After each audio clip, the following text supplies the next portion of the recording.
할렐루야, 우리 하나님을 찬송합니다. 오늘도 하나님께서 우리에게 또 이렇게 또 하루를 살게 해 주셨습니다. 주님이 주신 이 생명을 가지고 우리 주님을 찬미하며 살기 원합니다. 꿀송이 보약 큐티 오늘 2023년 2월 24일 금요일입니다. 신명기 22장에서 24장의 말씀을 보겠습니다. 특별히 오늘 신명기 22장에서 24장 말씀은 그 여성 인권이 참 전무하다시피 한 그 옛날 그 시대에 여성들의 인권을 많이 보장해 주는 말씀이고요. 예를 들어서 여성이 성폭력을 덜해서 수풀이 있는 곳에 당하면 그 여성은 아무 죄가 없고 그 남자를 엄벌에 처했습니다.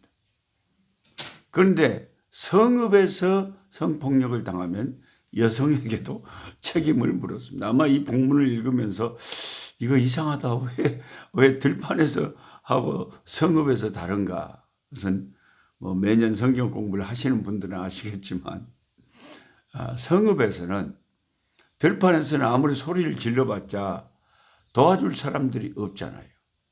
그런데 성읍에서는 소리를 지르면 이웃 사람들이 듣고 도와줄 수가 있는데 그렇게 소리를 지르지 않고 도움을 청하지 않았기 때문에 여성에게도 책임이 있다 이렇게 생각을 한 거죠. 근데 그 상황이 조금 모든 걸 다 커버할 수는 없죠. 좀 아쉬운 것은 성읍에서도 상황 자체가 소리를 지를 수 없는 상황일 수도 있잖아요. 칼을 예를 들어서 목에다가 그냥 헉 들이대고, 그럼 어떻게 소리를 지른대요? 성읍이 아니라 뭐 어디라도. 그러니까 이제 모든 것을 다 정확하게 모든 상황을 다 커버할 수는 없는 거예요. 그러니까 일반적으로 그렇다는 거죠. 그 다음에 신명기 24장에도 또 이혼과 재혼에 대해서 특별히 그러니까 오늘의 신명기서의 말씀들은 하나님의 화목한 가정을 이루기 위한 가정을 지키기 위한 그런 말씀들이 많은 겁니다. 신명기는 이스라엘 백성들이 가나안 땅에 들어가기 전에 모세가 모압 평야에서 전한 세 편의 설교 모음집입니다. 율법이라는 뉘앙스 때문에 지극히 종교적이고 이상적인 문제만을 다루고 있는 것 같지만 이렇게 오늘 본문처럼 사실은 대단히 현실적인 문제를 또한 다루고 있습니다. 특별히 신명기 24장은 이혼과 재혼에 관한 문제를 다루고 있는데 현대 사회처럼 구청에서 혼인신고를 받고 법원에서 이혼을 허락하는 제도가 없었음에도 불구하고 모세는 광야에서 이런 문제까지 심각하고도 깊이 있게 다루고 있는 것을 볼 수 있습니다. 모세의 율법이 말하고 있는 이혼 규례의 내용은 사람이 아내를 취하여 데려온 후에 수치되는 일이 그에게 있음을 발견하고 그를 기뻐하지 아니하거든 이혼 증서를 써서 그 손에 주고 그를 자기 집에서 내어 보낼 것이요 라고 말하고 있습니다. 그 당시에 결혼이란 아내를 취하여 데려오는 것이고 이혼이란 자기 집에서 내어 보내는 것을 의미했습니다. 어떤 사람이 아내를 취했는데 자기 집에 데려왔는데 아내에게서 수치스러운 일이 발견되어 그것 때문에 도저히 기쁘게 받아들일 수 없는 상황이 생기게 되었습니다.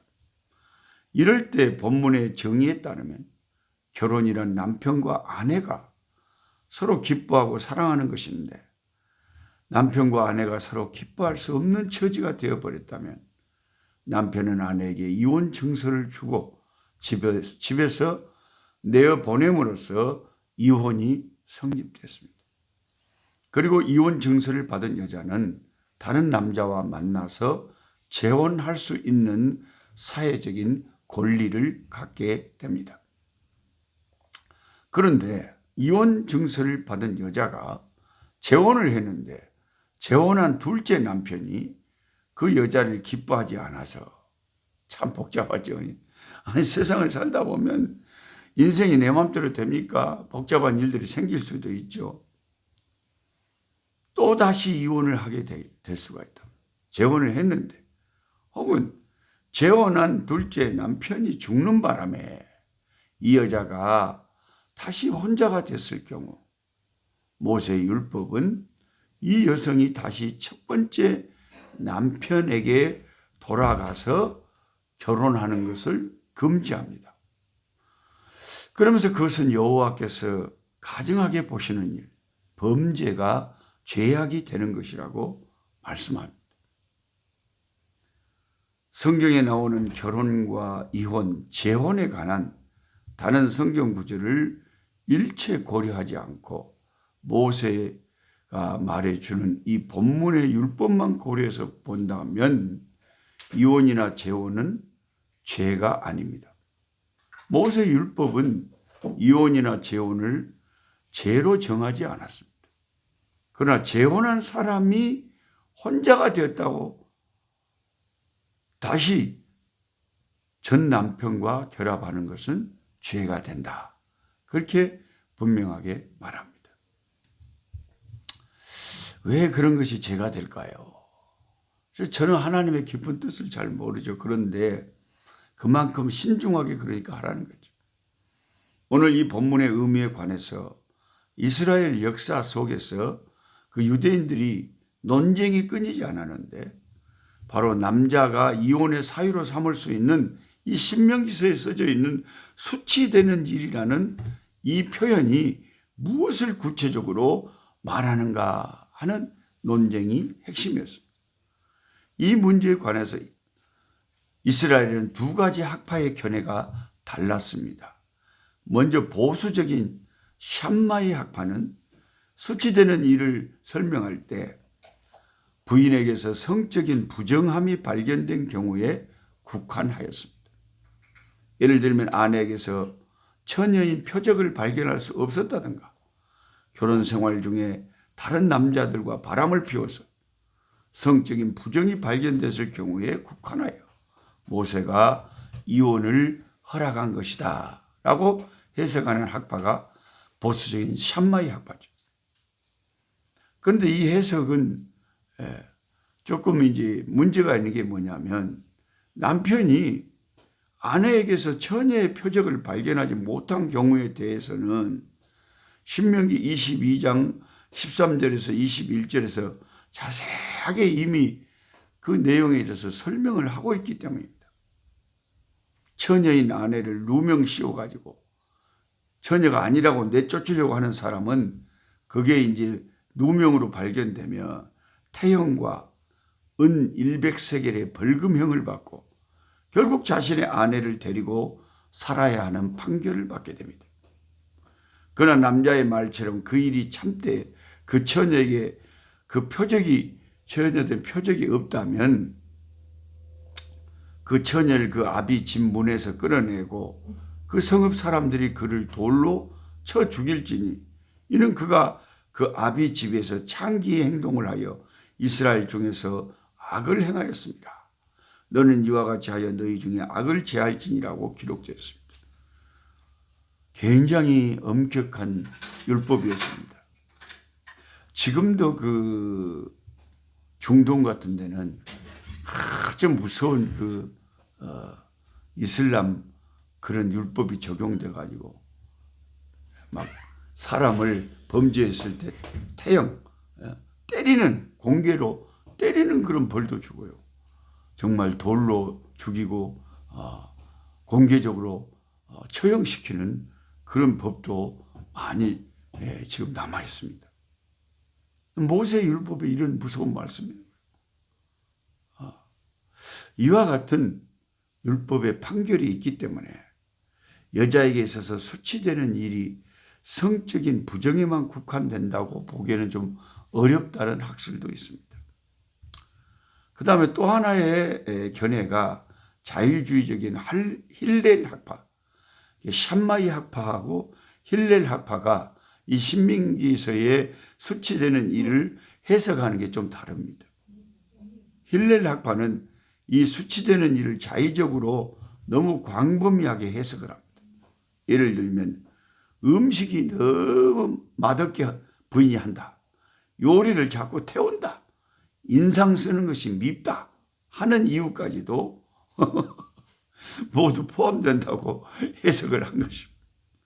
만약 이 해석이 옳다면 어떠한 이유라도 트집을 잡아서 아무렇게나 자기 부인을 쫓아낼 수가 있을 것입니다. 이처럼 우리는 샴마이 학파의 보수적인 해석과 힐렐 학파의 자의적인 해석 둘 다 조금 미미한 점들이 받아들이기가 힘든 면들이 있습니다. 그래서 본문이 말하는 수치되는 일이란 비록 성적인 부정까지는 가지 않았다고 할지라도 결혼 생활을 도저히 지탱하기가 어려운 결정적인 결함이라고 정의하는 것이 타당하다고 할 것입니다. 미국에 사는 한 한국인 부인이 남편이 백인이었다 그래요. 어느 날 담임 목사님에게 상담을 합니다.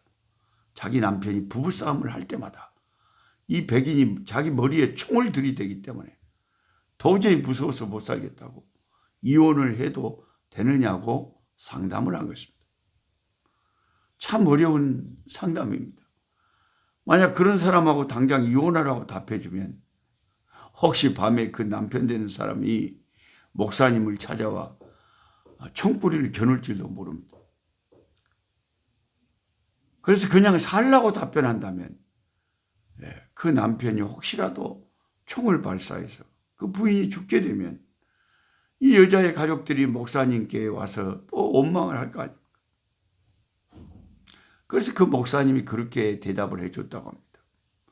하나님께서 당신을 사랑하십니다. 나도 주 예수님 안에서 성도님을 사랑합니다. 하나님께서는 언제나 당신 편이고 저도 언제나 성도의 편입니다. 당신이 그 남자와 계속 살아도 나는 당신의 편이 되고 기도해 드릴 것이고 이혼을 해도 당신의 편이 돼서 기도해 드릴 것이니 잘 생각해서 결정하십시오라고 대답해 주었다고 합니다. 이처럼 결혼 생활 중에는 성적인 부정이 아니라도 도저히 함께 살 수 없는 일들이 생길 수도 있는 것입니다.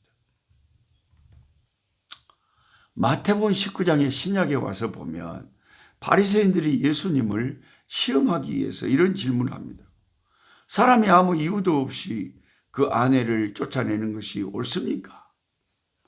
이 질문은 예수님 당시의 유대 사회의 힐렐 학파, 즉 자유주의 학파가 우세했다는 사실을 암시하죠. 예수님은 그 질문에 대해서 답변을 하실 때에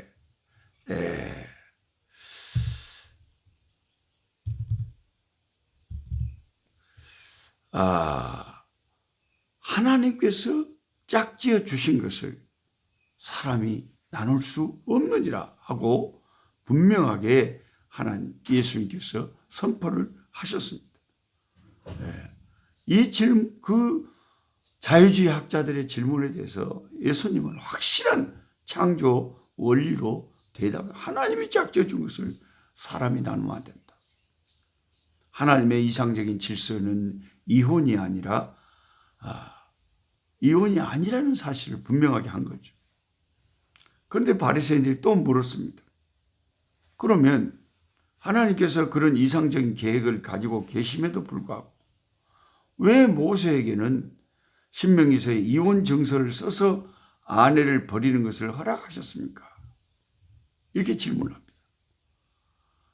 이 질문에 대해서 예수님의 대답을 잘 들어보세요.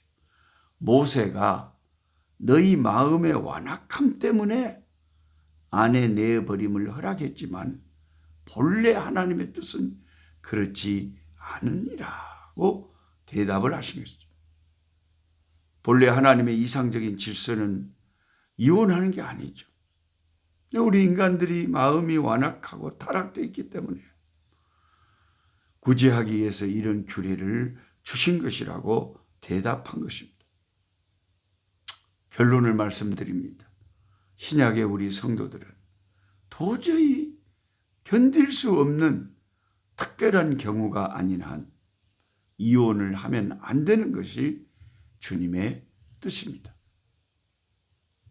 기도하겠습니다. 하나님 아버지, 참 이 인생을 살다 보면 정말 행복하고 화목하고 아름다운 가정을 이루고 살아야 되는데 믿는 자라 할지라도 사탄이 틈을 타서 서로 미워하고 싸우고 그래서 도저히 살 수 없다는 결론을 내리고 아버지 하나님이 파괴되는 이혼되는 경우도 가정도 아버지 하나님이여 일어나게 됩니다. 아버지, 우리의 이 땅에서 삶이 만만치가 않습니다. 하나님, 이 아픔을 겪고 또 갈등을 겪고 사는 그리스도인 가정들에게 오늘 이 시간도 성령님께서 지혜를 주시고 위로를 주시고 최선의 길을 선택할 수 있게 하나님이 가장 기뻐하시고 아버지 하나님이 무엇이 가장 성경적인가를 분별할 수 있도록 주께서 인도하여 주시옵시고 또 행여나 힘들게 아버지 홀로 되었거나 어려운 아버지 상황에 놓여 있다 할지라도 주의 백성들을 하나님의 사랑으로 보호해 주시고 하나님의 사랑으로 위로해 주시고 잘 아버지 주님과 함께 살아갈 수 있는 힘과 용기를 잃지 않게 하여 주시옵소서. 예수님의 이름으로 기도드리옵나이다. 아멘. 약한 자 힘주시고 강한 자 바르게 주 환자 정택함이 주님의 뜻이라. 해 아래 압박 있는 곳 주 거기 계셔서 그 팔로 막아 주